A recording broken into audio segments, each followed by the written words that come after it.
But before being member of ASEAN, we have already our neighbor, that is Indonesia. Indonesia was helping us in many areas, facilitating. Look at ASEAN only as ASEAN, but we have to look also of the world, not to compare, but to see why here, and how. We will have friendship, good relations with everybody. We will avoid to have allies, no allies, and no enemies. Sahabat Kompas, hari ini kami kedatangan tamu agung, Bapak Perdana Menteri Timor Leste, Xanana Gusmao. Thank you for coming to Kompas today. Thank you for allowing me to come to Kompas, and this is the first time. Yes, I came here a few days ago from here to go to Brunei in an official visit. After 2 days there, I will come back to Singapore, and from Singapore to Cebu, Philippines, ASEAN Summit. That is why this transit. Okay, about ASEAN. Before my other question is, congratulations for Timor Leste entering our big family, ASEAN family. How do you feel it, sir? Because it's been like 14 years waiting Timor Leste to enter ASEAN. How do you feel? And how does the people of Timor Leste feel? We all feel very happy. I have to remind everybody that 14 years ago I talked to President Susilo Bambang Yudhoyono about our thinking, the possibility of being member of ASEAN. He said, why not? And suddenly, when the press went there, he said, we support Timor Leste to become a member of ASEAN. I was so, yes, it was not an easy way. And now we are a member thanks to the support from Indonesia, from Malaysia, from all the ASEAN members, ASEAN country members. We thank very much for this. But we became a member, a full member. But to be full member, you have to accomplish many other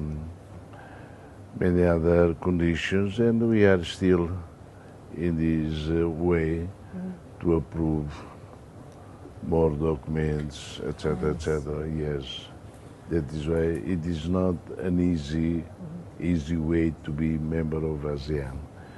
Of course, we are ready. We are continuing.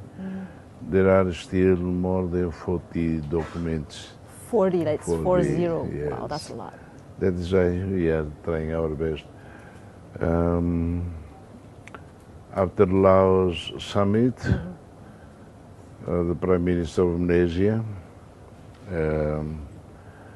also a strong supporter of our accession, he called me, and I went to Kuala Lumpur, and they said we will do everything, because to be member, it doesn't mean that you have to accomplish all the conditions.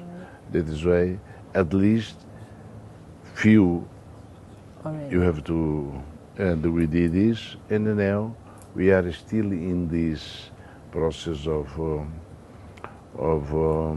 having everything, because being member of ASEAN is not easy. We have to, we can see the different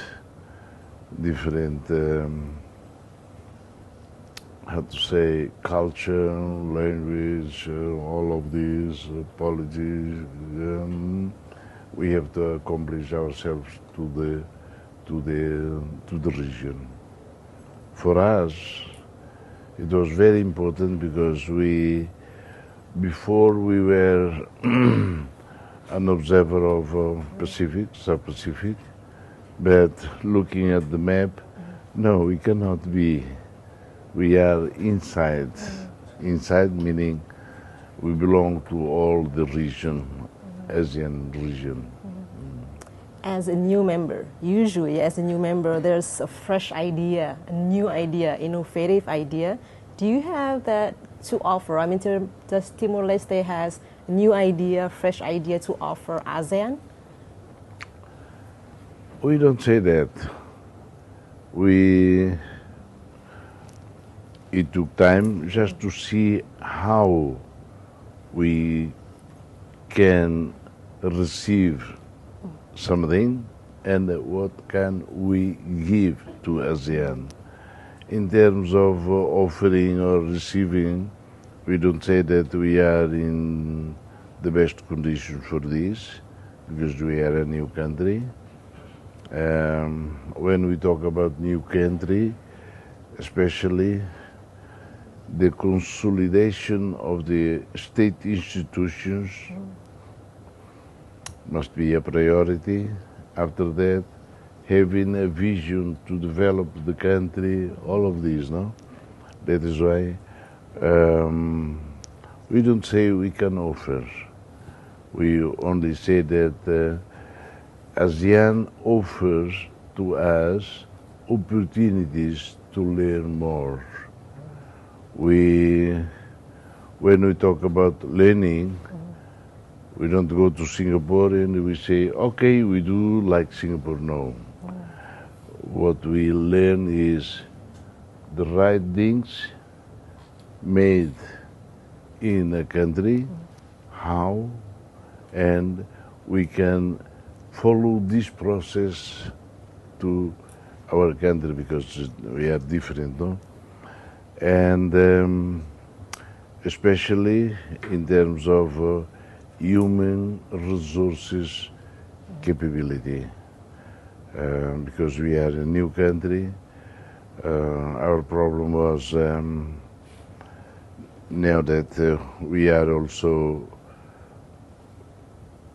member of CPLP, Portuguese-speaking countries, from colonies of Portugal, and our official language is Portuguese, and because of the 24 years of Indonesian there, the Portuguese was vanished, and that's why in the training of our young generation to be able to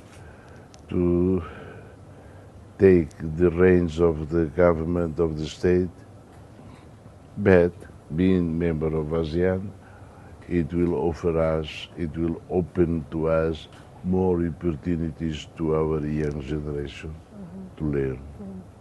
So what would be the main, I mean the first priority, Timor-Leste, in joining ASEAN? Would it be a sector for industry, or would it be a business? We don't talk yet about the industry, but developing agriculture, because our big problem after all of these years of independence, our big problem is that we didn't take this period to start looking at our capability, because we are democratic, no? One party, another party goes, and we lost the control, we lost the vision, and now economically, we are so dependent because we import everything. And that is why we are, in my government, we are pushing the economic growth, the economic growth in terms of micro, small and medium enterprise, and we are creating a bank for credit, just to give the opportunity to our citizens to do what we can do. Because we don't say that we produce everything, but many things that we are buying from outside, we can do. We can produce, we can transform in terms of reducing the import, because every year, millions and millions of dollars going out, while our people are living in very poor conditions. That's why we are trying to improve. And to improve, we have to take advantage of being member, going to this country, that country, and learn how to improve.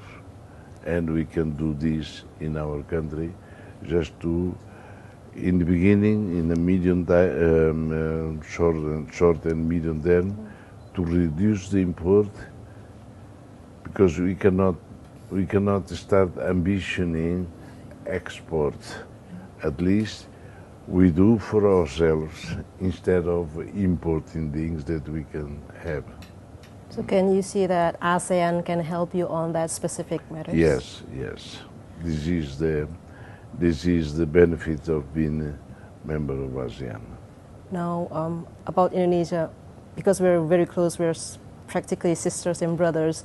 Indonesia and Timor Leste we're sisters and brothers. What do you expect in the next future, Indonesia and Timor Leste relationship will be? What do you expect us to? Well, because it's not only history that we have. Do you have any expectation to make it's not a symbolic relation, but more meaningful relationship? We cannot separate Indonesia from ASEAN, no? Right. But before being member of ASEAN, we have already our neighbor, that is Indonesia. Indonesia was helping us in many areas, facilitating, but this is the same, like with the ASEAN countries. One problem also is the job creation and job qualification. That is why if we can start sending our youth to start working in a specific,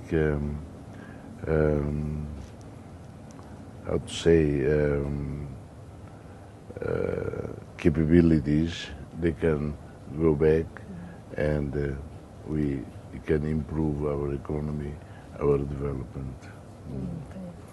Okay. And one more thing, Your Excellency. We would like to know your opinion on ASEAN.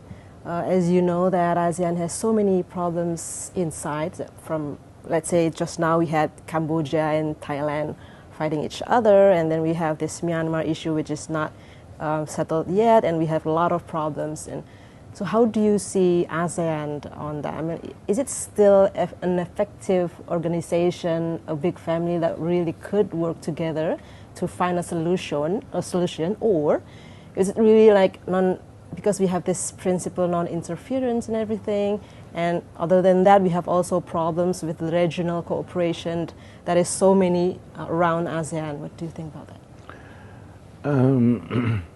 Well, looking at the ASEAN conditions, we don't say that we are the poorest regional association. Europe, yes, hundreds of years ago, but facing difficulties also, facing problems, facing in terms of being member of the European Union, with the war in Ukraine, with the problems of this, with the problem of that. That is why we cannot say that we have now in the world very exemplary association of countries in Africa. That is why what I can say is that thinking we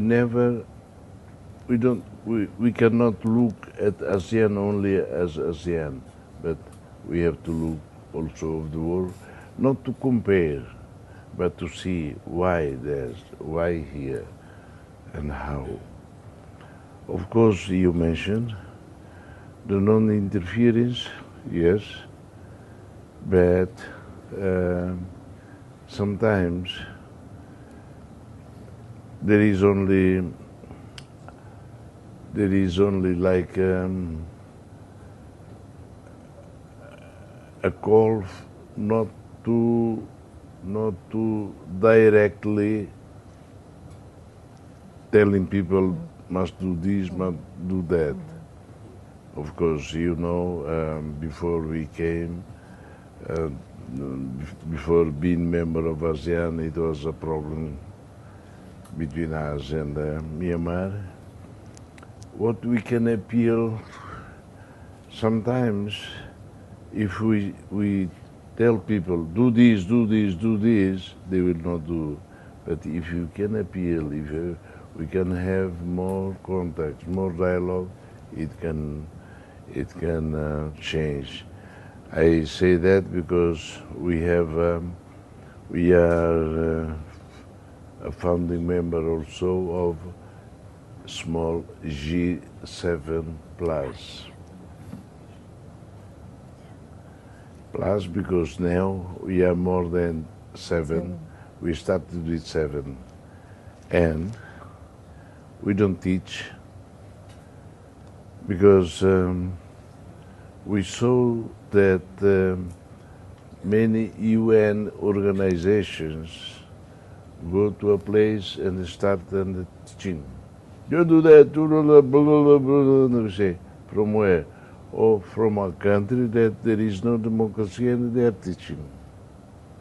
For a country that is why we don't teach, we exchange experiences, we talk to each other, and in many countries in Africa, fragile countries, they are now strong states in democratic values, in human rights, etc.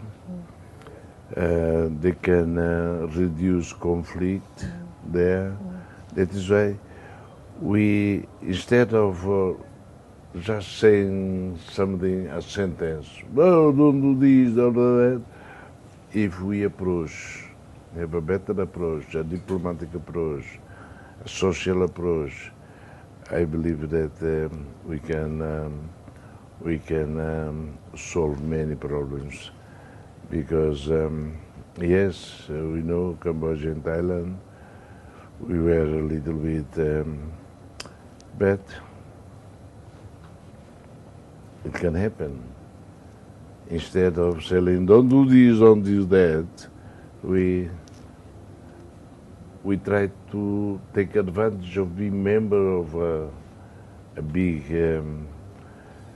organization like ASEAN to talk to each other, and we believe that one day it can be solved, be understood, and yes, there are problems that sometimes we approach politically, it is not good. If we approach through civil society, they can solve their own problems. It will be very grateful. That is why We must not see ASEAN only ASEAN. We have to look at many others, and how could they solve this? Trying to see if we can also use this way, and we can solve, because yes, the problem is this. Will that way, I mean, is that, I was thinking about Timor Leste's, how do you balance between big countries such as there's Australia near us, and then there's China, and then Indonesia. How do you balance that big power countries with Timor Leste and ASEAN without losing the strategic position in ASEAN? Well, our international policy is not to consider one bigger than other, not to consider one richer than others, and we never will say you are enemy.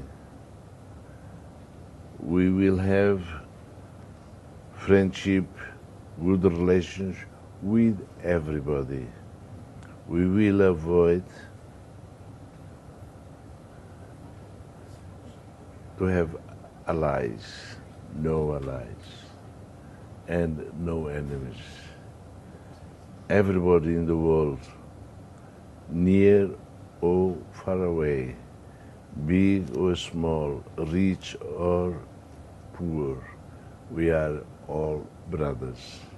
This is our international policy. I love your policy. No allies and no enemies. No allies, no enemies. I think. Everybody. Yeah, I think that's the best way to stop and the best way to close our conversation, dialogue. We are very honored to have you here, Your Excellency, Pak Xanana, as we call you. Don't call me Excellency. Okay. Bapak Xanana. Not Bapa. Okay, Mr. Xanana. Xanana. Yes. Okay. Thank you. And what is your name? Luki. Luki. Yeah, it's Luki. You are very lucky. Thank you. I am very lucky to interview you today, and it was my honor and all of us here in Kompas having you. And we hope you come back, and this will not be your first time only. Yes, of course. You will come back, Of course. and we will be waiting for you, and we will have this conversation again someday. I hope you will, sir. Xanana. And terima kasih, sahabat Kompas. Tadi kita sudah banyak bicara. Do you want to speak Indonesian? Sebagai seorang wartawan dulu, Ibu Luki belum lahir. It is an honor to come here to Kompas. Thank you very much. The pleasure is ours, sir. Yeah. Terima kasih. Terima kasih. Demikian bincang-bincang hari ini dengan Xanana. Saya tidak boleh menyebut Bapak atau Your Excellency, Xanana. Sampai ketemu lagi di kesempatan berikutnya. Selanjutnya, terima kasih.